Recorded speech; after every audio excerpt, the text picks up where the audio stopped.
The time I showed leadership would have to be, it was a hot summer afternoon in June 2023. I was working for Brown Enterprise in Charleston, South Carolina. It was payday. I was last stop of the day, and everyone was ready to clock out, get paid, and go home and start their weekend. Spirits was even high. But I was carrying something heavy, non-physical but mentally. I didn't know how to deal with it, didn't know how to accept it. Earlier that day, the school's director had called about some missing equipment. I haven't even had the time to report it to the CEO before she went over my head.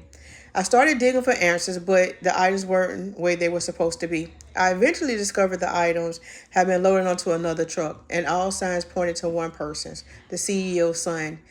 Now I have a choice. Do I stay silent to protect my boss's image and the company's contract, or do I speak up? Everyone knows that no one wants to be labeled as a snitch, especially when the person in question is family member to your boss. But the truth, the son was responsible. There was no way of hiding it. All evidence pointed to him. Regardless of how I tried to get around it, I couldn't. The pressure was so intense on me.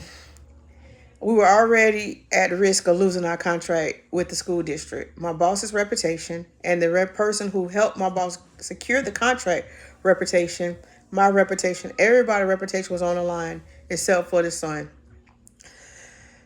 He didn't respect authority, and he would do anything to escalate any situation. So going to him personally would have only been a chaotic situation. So I had once again step in and try to figure out how to rectify the situation without anyone being hurt or harmed. But leadership isn't about comfort, it's about character.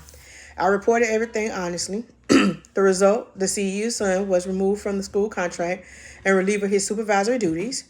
The stolen items were returned, and surprisingly, I was promoted to the operations supervisor, responsible for 20 other crew members.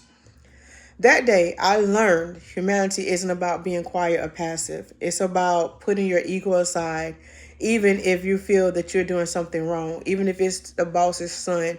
Putting things aside to make sure you make the right decisions is what humanity is all about. When you lead with humanity, people learn to trust you.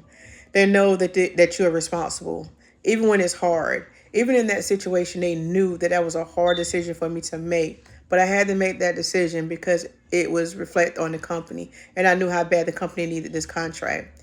So the next time you're faced with a tough call, ask yourself, am I protecting myself or am I protecting the truth? The answer to that question defines the kind of leader you really are and the leader that you want to be.